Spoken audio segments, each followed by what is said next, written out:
ఓం శ్రీ గురుభ్యో నమ. శ్రీ సమర్థ రామదాస విజయము అధ్యాయము 10. ఓం గం గణపతయే నమ. ఓం శ్రీ సరస్వత్యై నమ. ఓం శ్రీ గురుదత్తాత్రేయాయ నమ.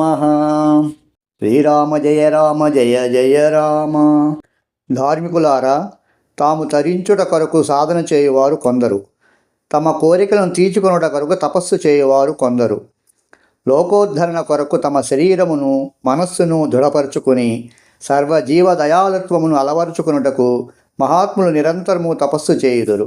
ఈ అధ్యాయములో శ్రీ సమర్థ రామదాసు స్వామి వారు తపస్సు చేసిన కథను నిత్యానందుల వారు విద్యాసాగరునికి చెప్పబోచున్నారు. తపస్సును గురించి వారు చక్కని వివరణ తెలిపినారు. మీరు కూడా ఆ విధముగా సాధన చేసి మీరు తరించి మీ బంధుమిత్రులకు తెలిపి వారిని తరింపజేయ సంకల్పించండి. విజయమును పొందండి, సర్వజీవ దయాలత్వమును పొందండి. జయ జయ రఘువీర సమర్థ నామం పలకండి. నిత్యానందుల వారు విద్యాసాగరంతో కూడి సజ్జన్గఢ్ నుంచి చాఫల్ మఠమునకు చేరి అచ్చట శ్రీ సమర్థులచే ప్రతిష్ఠించబడిన శ్రీ రామాలయమును దర్శించిరి. అచ్చటనే ఒక వటవృక్షము కింద కూర్చుండబెట్టుకొని తదుపరి కథనిట్లో కొనసాగించిరి. నారాయణ తపోదీక్ష. వత్స విద్యాసాగర, నారాయణ పెళ్లి పందిరిలో నుండి తిన్నగా ఊరి బయటకు పోయి వెంటబడి వెనుకనే వచ్చు వాళ్ళు కనపడకుండా ఉండాలని ఆ ఊరి బయట ఉన్న వనములో ఒక చెట్టు త్వరలో దూరి 3 దినములు దాగి ఉండెను. అచ్చటనే అన్నపానీయములు లేకుండా మంత్రజపము కొనసాగిస్తున్నాడు. 3వ నాడు హృదయములో శ్రీరాముని ఆదేశం కాగానే బయటకు వచ్చి గోదావరి తీరములోని నాసిక్ దగ్గరగా గల పంచవటిని చేరిరి. అచ్చట గల శ్రీరామచంద్రుని దర్శించి కొలది రోజు అచ్చటనే గోదావరి నదీ తీరములో తన సాధనను కొనసాగించినాడు. జనసాంద్రత ఎక్కువగుట చేత ఆయన సాధనకు ఆటంకం ఏర్పడినది. అందువలన అతను అచ్చటి నుండి కొలది దూరంలో ఉన్న తాకలి అను గ్రామ సమీపంలో గోదావరి తీరమున ఒక చిన్న కుటీరమును నిర్మించుకొని తపస్సును ప్రారంభించినారు. అతి చిన్న వయస్సులో సరిగ్గా 12 సంవత్సరాలు ఏకాంతంగా గ్రామములకు దూరంగా ఉంటూ తమ దీక్ష కొనసాగించారు. చిన్న వయసులో కఠోర నియమనిష్టలతో తపస్సు చేసిన వారు ఈ జగత్తులో అరుదుగా ఉన్నారు. వారిలో ధ్రువుడు, ఉపమన్యుడు, పిప్పలాదుడు, సత్యవ్రతుడు మున్నగువారు కొందరు పురాణ ప్రసిద్ధి చెందిన మహాత్ములు. వారు చిన్నతనములోనే తపస్సు ద్వారా పరమాత్ముని దర్శించి వారిచే ప్రబోధింపబడి కర్తవ్యమును నిర్వర్తించుటలో లోక ప్రఖ్యాతి చెంది పూజ్యులైనారు. మనస్వీ కార్యార్థి గణయతి నదుఃఖం నచసుఖం. విజయమును కాంక్షించువాడు కార్యసిద్ధి పొందగోరువాడు పురుషార్థియు సాహసియు నగు మహాత్ముడు సుఖదుఖమును లక్ష్యము చేయడు. ఇటువంటి మహాత్ముల లక్షణములు చిన్నతనము నుండియే వారిలో ప్రకాశించడం ప్రారంభించును. మన కథానాయకుడు కూడా తన లక్ష్య సాధన కోసం తపస్సును ప్రారంభించినాడు. అది క్రీస్తు శకం 1620లో, శాలివాహన శకం 1542 మాఘ శుద్ధ సప్తమి రోజున రామదాస స్వామి తపస్సు ప్రారంభించారు. విద్యాసాగర, నీవు కూడా చిన్నతనంలోనే ఆధ్యాత్మిక మార్గమునకు ఆకర్షింపబడి ఆ మార్గములోనే ప్రయాణం చేయుచుంటివి కదా అని పలికెను. వివిధ తపస్సులు. విద్యాసాగరుడు నిత్యానందుని ఇట్లా అడిగెను. మహాత్మా, తపస్సులో ఎన్ని విధాలున్నాయి? నా యందు కృపతో వారిని సవివరంగా తెలపమని సవినయంగా కోరాడు. నిత్యానంద స్వామి విద్యాసాగరుని ఉత్సుకతను గమనించి ఆనంద పరవశుడై ఈ విధంగా చెప్పసాగారు. ధీమతి, నేనిప్పుడు నీవు ఆ ప్రశ్న వేస్తావనే ఊహించాను. నీవు ఇలాంటి విషయాలు తెలుసుకున్నటకై తపన పడుతుంటావు. ఆయా సందర్భాలలో గురువుముఖంగా వచ్చే ప్రతి చిన్న విషయాన్ని ధారణ చేసే శిష్యుడు సవివరంగా తెలుసుకుంటేనే క్షేమకరం. వత్స, తపస్సు అనేది 6 విధాలుగా మహాత్ములు వివరించి ఉన్నారు. లక్ష్యమును సాధించేందుకై వ్యక్తి పడే తపననే తపస్సు అంటారు. తపస్సు అనేక విధాలుగా చేయవచ్చును. అయినా ఏ విధానానికైనా లక్ష్యం అనేది ఒకటి ఉంటుంది. లక్ష్యాలను బట్టి ఫలితాలు కలుగుతాయి. పూర్వము రాక్షసులెందరో తపస్సు చేశారు. విపరీతమైన ప్రకృతి విరుద్ధమైన కోరికలు కోరుకున్నారు. కానీ వారందరూ వాటి యొక్క ఫలితాలను విపరీత పద్ధతిలోనే పొందారు. మృత్యువు లేకుండా చేసుకోవాలని వారు ఎంతో గొప్పగా యోచించుకొని అమృతత్వం కొరకు తప్పించారు. కానీ వారు అసలైన అమృతత్వాన్ని పొందలేదు. మహర్షులు పరమాత్మ జ్ఞానము దర్శనము కొరకు తపస్సు చేశారు. లక్ష్యాన్ని సాధించారు. పరమాత్మ యొక్క తత్వమును గ్రహించుకొని ఆ దివ్యశక్తి ఆదేశాలను పాటిస్తూ ఆ పరమాత్మ స్వరూపమైన ఈ విశ్వానికి మేలు చేయుటయే కర్తవ్యంగా భావించి అమరత్వాన్ని పొందారు. భగవద్గీత 17వ అధ్యాయంలో గీతాచార్యుడు ఇదే విషయాన్ని అర్జునకు విపులంగా ప్రబోధించి ఉన్నారు. దేవద్విజ గురు ప్రాజ్ఞ పూజనం శౌచమార్జనం బ్రహ్మచర్యమహింసా చ శారీరం తప ఉచ్యతే. అనుద్వేగకరం వాక్యం సత్యం ప్రియహితం చయత్ స్వాధ్యాయాభ్యసనం చైవ వాంగ్మయం తప ఉచ్యతే. మనఃప్రసాద సౌమ్యత్వం మౌనమాత్మ వినిగ్రహ భావసంశుద్ధిరేచ్యేత తపో మానస ఉచ్యతే. శ్రద్ధయా పరయా తప్తం తపసా త్రివిధం నరైః అఫలాకాంక్షిభిర్యుక్తై సాత్వికం త్రివిధం నరైః. సత్కారమాన పూజార్థం తపో దంభేన చైవ యత్ క్రియతేదదిహ ప్రోక్తం రాజసం చలమధ్రువం. మూఢగ్రాహేణాత్మనో యత్పీడయా క్రియతే తపః పరస్యోస్యాదనార్థం వా తత్తామసముదాహృతం. నాయన విద్యాసాగర, 6 విధమైన తపస్సులలో మొదటిది శారీరక తపస్సు, రెండవది వాచిక తపస్సు, మూడవది మానసిక తపస్సు. తరువాత తెలపబోయేవి సాత్విక, రాజసిక, తామసికమను గుణములకు సంబంధించినట్టివి. మొదటి 3 విధాలు అంటే త్రికరణములు కలిసి ఒక్కటి అయితేనే అసలు తపస్సు యొక్క పూర్ణరూపం అవుతుంది. వివరంగా చెప్తాను విను. దేవతలను, బ్రాహ్మణులను, గురుజనులను, సాధు సంతులను, జ్ఞానులను, ప్రాజ్ఞులను పూజించుట, భక్తిభావంతో సేవించుట శారీరక తపస్సు అంటారు. పూజ సేవలేగాక సచ్చీలత కలిగి ఉండుట, పవిత్రత అనగా శౌచము పాటించుట, శుచిగా ఉండుట అనగా అంటరానితనమును పాటించుట కాదు. నిరాడంబరత్వము, బ్రహ్మచర్యము, అహింసను అవలంబించుట మున్నగు సుగుణ సంపత్తి కలిగి శ్రద్ధగా నిరంతరము వానిని నిర్వర్తించుటయే శారీరక తపస్సు. ఇందు ప్రథమముగా చెప్పిన ఆరాధన వివరములు విను. దేవతలనగా బ్రహ్మ, విష్ణు, మహేశ్వరుడు, దుర్గాలక్ష్మి, సరస్వతి, గణపతి, సూర్యుడు, చంద్రుడు, అగ్ని, వాయువు, వరుణుడు, యముడు, ఇంద్రుడు, అశ్వినీ దేవతలు, విశ్వే దేవతలు మొదలగు వారిని పూజించి ఆరాధించుటయని భావము. విద్యాసాగర, వేదాంగముల సారమిరిగి నిత్యము స్వార్థరహితముగా సర్వజన సుఖశాంతుల కొరకు దైవమును ప్రార్థించువారు, బ్రహ్మజ్ఞాన సంపన్నులైనట్టి వారు సర్వవిధములా పూజనీయులు. వారిని పూజించుటను శారీరక తపస్సు అంటారు. ఇక గురువులనగా తపస్సంపన్నులు, నిరంతర పరమార్థ కాంక్ష కలిగి బ్రహ్మతత్వమును చక్కగా జీర్ణించుకొని సర్వజీవులందు సమదృష్టి కలిగిన వారు. అటువంటి వారు ఎదురైనప్పుడు వారికి సాష్టాంగ వందనం ఆచరించి వారికి పాదపూజలు చేసి ధూప దీప నైవేద్య దక్షిణలు సమర్పించి ఆరాధించుట కూడా శారీరక తపస్సు అని అంటారు. తల్లిదండ్రులు, ఆచార్యులు, వయోవృద్ధులు వీరందరూ గురుపదములకు అర్హులే. కావున వారిని అర్చించుట కూడా ఉచితమైన తపస్సని అందురు. గురుపాద సేవనము భక్తి ప్రపత్తులతో చేయుట గొప్ప తపస్సు. అంతేకాదు, దయనీయ స్థితిలో ఉన్న రోగులకు సేవ చేయుట, పరులకే విధముగానైనా ఉపకారమనర్చుట కూడా తపస్సని చెప్పబడినది. ఎవ్వరిని హింసించకుండుట కూడా శారీరక తపస్సే. ఈ విధంగా శరీరంతో చేయు సత్కారము చెప్పినాను కదా, ఇట్లే వాచిక తపస్సును వివరిస్తాను, సావధానులపై విను.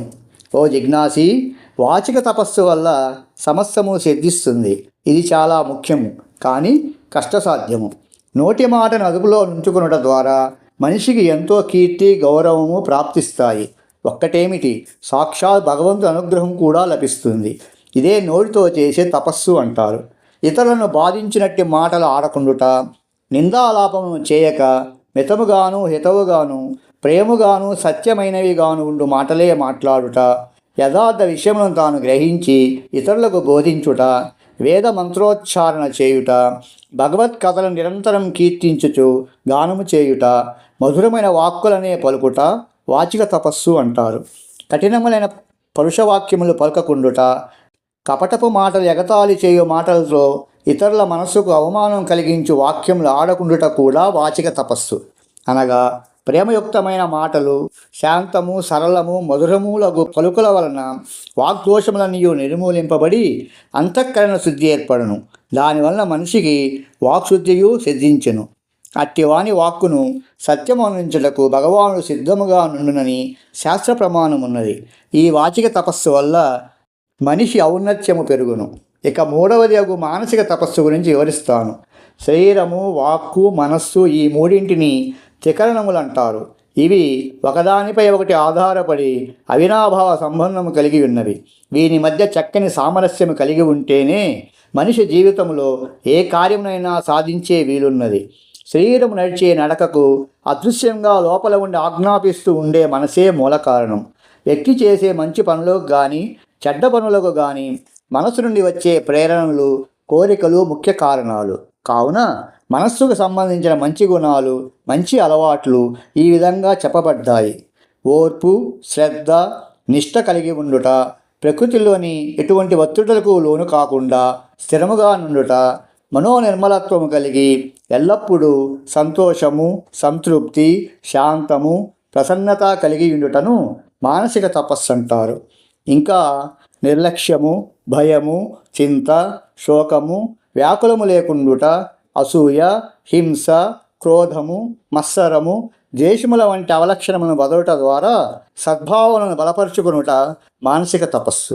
అంతేగాక ఇతరులకు ఉపకారం చేయటందు ఆసక్తి, తోటి వారి యందు స్నేహభావం కలిగి వర్తించుట, సమాజ సేవ, సంఘీభావముల ప్రబోధము, దేశరక్షణ యందు ఆసక్తి, స్వామి భక్తి కలిగి ఉండుట ఇవన్నీ మానసిక తపస్సే. భగవంతుని యొక్క రూప, గుణ, ప్రభావ మహత్తత్వమును నిలుచు తెలిసిన దానిని మనము చేయుట, భగవన్నామమునందు లీనమై ఉండుట, మౌనము పాటించుట, ఇతర ఆలోచనలు మాని బ్రహ్మ విచారము చేయుట, అంతఃకరణ ముందు చంచలము లేకుండుట, స్థిరముకు నిర్ణయములు చేయుట, దీనుల పట్ల దయగలిగి ఉండుట, తన విద్యను బుద్ధిని ఉపయోగించి పరులకు హితము చేయుట, అనగా ప్రేమతత్వమును వృద్ధి పొందించుకొని సర్వజీవుల యందు సమభావంతో వ్యవహరించుట అను సాధనను కూడా మానసిక తపస్సునే అంటారు. దీనిని సాధించుటలో ఉన్న శ్రద్ధను బట్టి భావాలకు అనుగుణమైన పేర్లతో సాత్విక, రాజసిక, తామసికములని 3 పేర్లతో చెప్పబడినందున మొత్తము 6 విధములను చెప్పుకున్నాము అని చెప్పగా విని విద్యాసాగరుడు, స్వామి, సత్వరజస్తమోగుణములందరి యందు సమంగానే వర్తిస్తాయంటారు కదా, తపస్సులకు ఎలా వర్తిస్తాయో దయచేసి వివరించమని కోరాడు. నిత్యానంద ఈ విధంగా చెప్పనారంభించారు. ఓ జిజ్ఞాసి, ప్రతి వ్యక్తిలోనూ 3 గుణాలు ఉంటాయి. అంతేకాదు ఈ విశ్వమంతా త్రిగుణాత్మకమే. గుణము లేని పదార్థం ఒక్కటి కూడా జగతిలో లేదు. అయితే పదార్థంలో ఉండే గుణాలు ఒకే విధంగా ఉంటాయి. కానీ మానవులో ఉండే గుణాలు హెచ్చు తగ్గులు కలిగి వర్తిస్తుంటాయి. నిజానికి ఈ వ్యక్తి కాదు ప్రవర్తించేది, వానిలోని గుణప్రభావమే ఇలా వర్తింపజేస్తుంది. ఇప్పుడు సాత్విక తపస్సు గురించి వివరిస్తాను. మనోవాక్కు శరీరముల ద్వారా జరిగే తపస్సులుగా ఇప్పుడు మనం ఏవైతే చెప్పుకున్నామో వాటిని ఆచరించే సమయంలో వ్యక్తిలో ఉండే గుణం వల్ల ఫలితాలు కూడా సంప్రాప్తిస్తాయి. ఫలితమును ఆశించి ప్రతివారు తపస్సు చేస్తారు. మనం ఆశించకున్నా భగవంతుడు ఇచ్చేదేదో ఇస్తాడనే నమ్మకంతో ఫలితాన్ని ఆశించక చేసే తపస్సును సాత్విక తపస్సు అంటారు. అనగా ఐహికాంక్షను త్యజించుట, తపస్సు చేయవాని భావమునందు కోరికను వదిలి చేసే తపస్సు అన్నింటిలోనూ ఉత్తమమైన తపస్సుగా చెప్పబడింది. శాస్త్రమునందు చెప్పబడిన ఫలితములను కూడా దైవమునికే వదిలి దైవం యొక్క ప్రేమ యందు విశ్వాసము కలిగి ఉండుటయే శ్రద్ధతో కూడిన భక్తి అంటారు. ఈ సాత్విక తపస్సును ఆచరించినప్పుడు అనివార్యములైన విఘ్నములు, కష్టములను ఏమాత్రము లెక్క చేయక మిక్కిలి ధైర్యము, ఉత్సాహములతో ముందుకు సాగుటను సాత్విక తపస్సు అంటారు. ఈ సాత్విక విధానంలో శరీరము, వాక్కు, మనస్సులకు సంబంధించిన 3 తపస్సులు ఏకం కాకపోతే సాధకుని సాధనంతా వృధాయే అవుతుంది. ఎందువలనంటే ఈ 3 విధముల తపస్సులు సాత్విక ప్రభావం వల్ల ప్రకాశవంతమైతే జీవుని శుద్ధి చేసి పునరావృత్తి రహిత స్థితిని చేకూర్చడానికి సమర్థవంతమై ఉన్నది. ఏ తపస్సైనా శ్రద్ధ లేనిదే రాణించదు, ఫలించదు. కావున సాత్విక శ్రద్ధాయుతమైన తపస్సు తనకు ఇతరులకు కూడా మేలునే చేకూర్చుతుంది. ఇక రాజసిక తపస్సు అంటే ఏమిటో వివరిస్తాను, చక్కగా విను. విద్యాసాగర, శారీరక, వాచక, మానసిక తపస్సులందు మనసును రాజసిక గుణం ప్రబలంగా పట్టుకుందనుకో, ఆ వ్యక్తి భావనలో స్వార్థపరమైన కోరికలు చోటు చేసుకుంటాయి. వాడు చేసే ఆరాలన్నింటి వెనుక బలీయమైన కోరిక ఉంటుంది. ఆ కోరికకు లక్ష్యం ధనం కావచ్చు, డంబం కావచ్చు, దర్పం కావచ్చు, కీర్తి కండూతి కావచ్చు. అందు పూర్తిగా కాంక్ష నిండుకొని ఉంటుంది. అటువంటి వాడు చేసి యజ్ఞ యాగాది సత్కార్యములు ఒక్కొక్కసారి సత్ఫలితాన్ని ఇవ్వకపోగా దుఃఖహేతువులవుతాయి. మితిమీరిన అవివేకంతో అట్టివారు శాస్త్రములను చెప్పబడిన విధులను మార్పు చేసి వారికి అనుకూలంగా మార్చుకొని ఆచరించుట, అదే సరైన మార్గమని వాదించుట కూడా జరుగును. ఎందులకనగా తనకు గౌరవ ప్రతిష్టలు, సన్మానములు, పూజలు అందుకోవాలనే ఆశ వలన ఈ విధమైన ప్రచారములు చేసుకుందరు. ఈ వ్యక్తి గొప్ప తపస్వి అని, ఈయనతో సమానమైన వారెవ్వరూ లేరని, అందరిచే నమస్కరింపబడాలనేదే కూడా రాజసిక భావమే. ఈ సత్కారమును పొందుటకే ప్రేమ నటించెదరు. కేవలం ఇతరులకు సూక్తులు బోధించుతూ తాము ఆచరింపక సంచరిస్తారు. కొందరు దేవతారాధనమును పేర యక్ష రాక్షసులను ఏకాగ్రతతో పూజించి ఉపాసించి కొన్ని మహత్తులను సంపాదించి వానిని ప్రదర్శించెదరు. ఆ విధంగా ప్రజలతో గౌరవ సత్కారములు ఆశించి చేయు రాజసిక తపస్సు వలన తాత్కాలికంగా సన్మానము, తదుపరి అవమానమును పొందుతారు. వారి కపటములు, అవలక్షణములు బయటపడినప్పుడు ప్రజలు వారి నుండి దూరమైపోతారు. వారి జనాకర్షణ శక్తి క్షీణించిపోతుంది. జనాదరణ శూన్యమైపోతుంది. వాని కోరికయే వాని శత్రువుని ఎరుగవలను. కావున రాజసిక తపస్సు తొలుత రాజసుఖములను, తర్వాత దుఃఖమును కలిగించును. కావున సాధకునకు ఆ గుణము వర్జితమని శాస్త్రములు తెలిపాయి.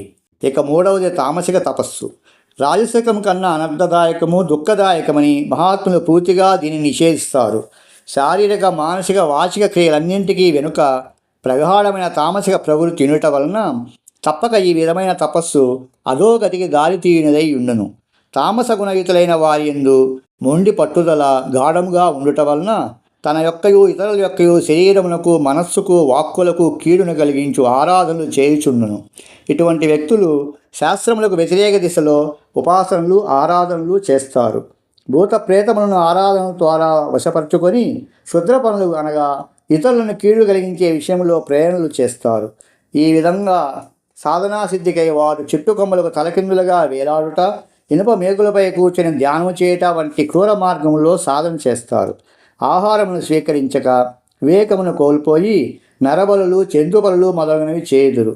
అశాస్త్రీయ పద్ధతిలో ఇతరులకు హాని చే విషయంలో తమకు జరుగు హానిని కూడా సహించెదరు. మొండివారలై ఇదే శాస్త్రమును వాదించి ఘోర పాపములు చేయుచు ఇతరులతో చేయిస్తారు. వారిలోని బలమైన తమోగుణము వలన వారికి మూర్ఖత్వమే గాని సాధు సజ్జన సాంగత్యం లభించదు. సాధువులను, సజ్జనులను నిందించడం, చేతనైతే హింసించడం వారికి సంతోషంగా ఉంటుంది. వారు చేయు పూజలు, ఆరాధనలు, యజ్ఞహోమములు ఎవరూ చూడకుండా ఎక్కువ రాత్రులను చీకటి ప్రదేశముల్లో నిర్వహిస్తారు. వెలుగు మార్గం వారికి నచ్చదు. తా పట్టిన కుందేరికి మూడే కాలని వాదించు మూర్ఖుల వలె వీరు వాదిస్తారు. వారి మార్గమే చాలా ఉత్తమమైనదని ప్రచారం చేస్తారు. చివరకు వారు చేసుకున్న ఘోర కర్మయే వారిని శిక్షిస్తుంది. కావున తామసిక తపస్సు యొక్క ఫలితము తీవ్రరూపంగా వారిని కబలిస్తుంది. కావున జ్ఞానులైన వారు దేనిని సమర్థించుతారో, దేనిని అనుసరించి ఆచరిస్తారో అదే ఉత్తమమైన మార్గమని ప్రతివారు తెలుసుకోవాలి. ఈ విషయాన్ని శ్రీకృష్ణ పరమాత్మ భగవద్గీతలో అర్జునునికి చక్కగా వివరించినాడు. రామదాసుని తపస్సిద్ధి. విద్యాసాగర, శ్రీరాముడు మంత్రదీక్షను ఒసగినప్పుడు నారాయణునకు రామదాసు అనే దీక్షానామం ప్రసాదించినాడు. ఇక నుండి ఆ నామముతోనే మనం వారి కథను చెప్పుకుందాము. స్వామి ఆ ప్రాంతంలో అదే నామముతో పిలువబడినారు. చిన్న వయసులో చలి, ఎండ, వానలకు తట్టుకుంటూ దృఢ నిశ్చయముతో శ్రీరాముని త్రయోదశాక్షరి మంత్రమును స్మరిస్తూ తపము చేయసాగిరి. బ్రహ్మముహూర్తములో లేచి కాలకృత్యములను తీర్చుకొని గోదావరి నదిలో నడుములోతు నీటిలో నిలబడి మధ్యాహ్నం దాకా సాధనం చేయడం, మధ్యాహ్న వేళలో దగ్గరలోని ఏదో ఒక గ్రామానికి వెళ్ళి భిక్ష చేయడం అనేది ఆయన పద్ధతిలో ఒక నియమముగా పెట్టుకున్నారు. ఏ ఇంటికైనా భిక్షకు వెళ్ళినప్పుడు 3 సార్లు జయ జయ రఘువీర సమర్థ అంటూ ఆ మంత్రమును ఉచ్చరించేవారు. ఆ ఇంటి వద్ద భిక్ష దొరకకపోతే మరొక ఇంటికి వెళ్ళుట జరిగేది. 5 ఇళ్ల వద్ద ఇలా అడిగేవారు.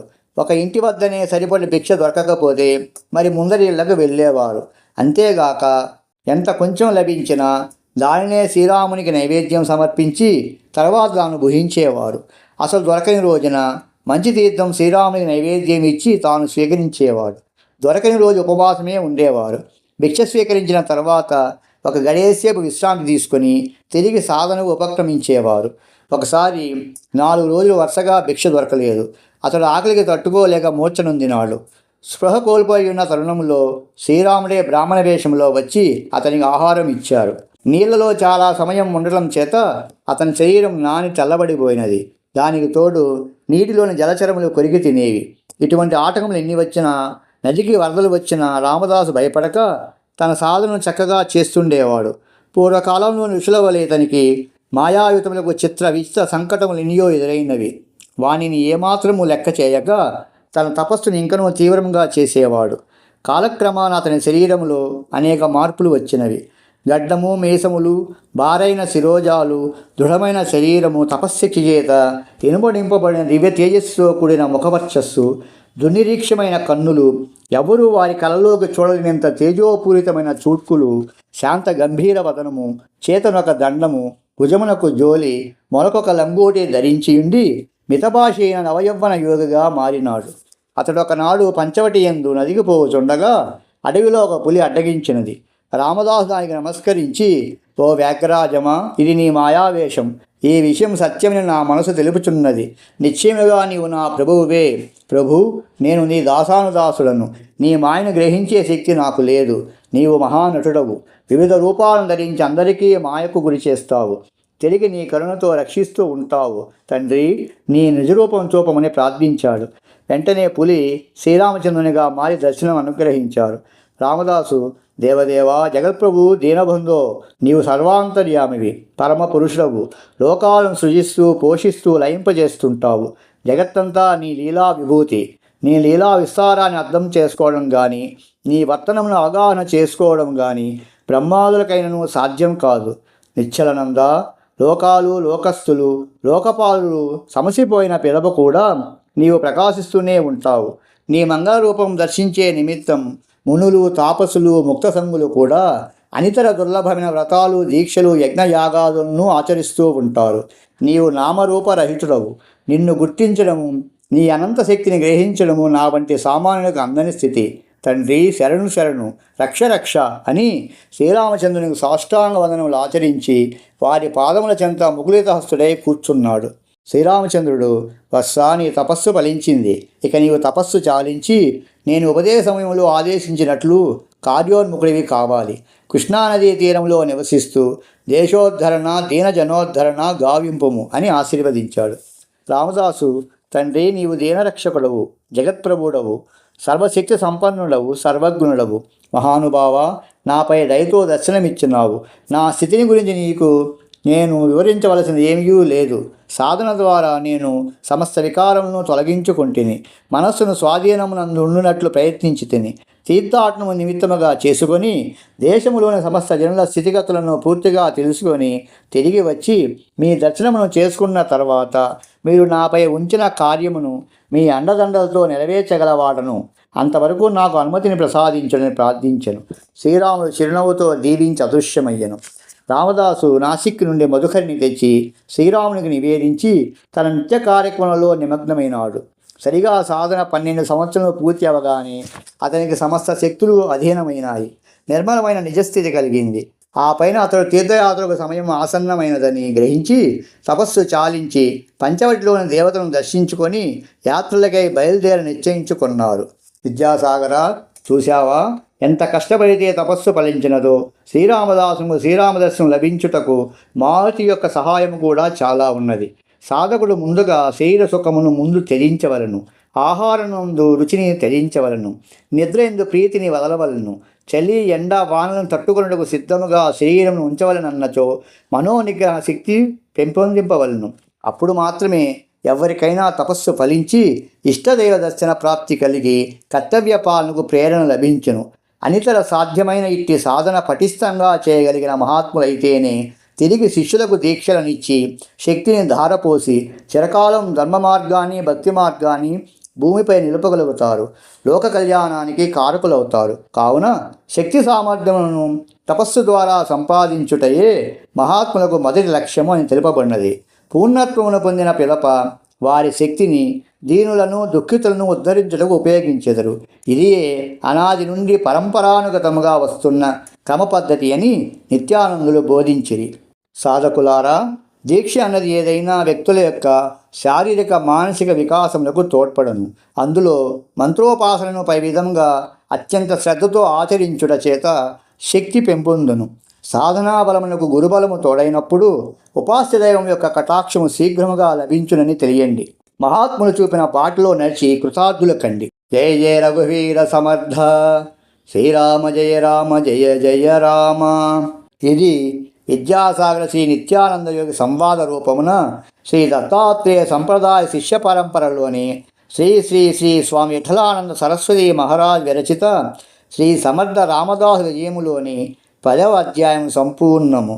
ఓం శాంతి శాంతి శాంతి.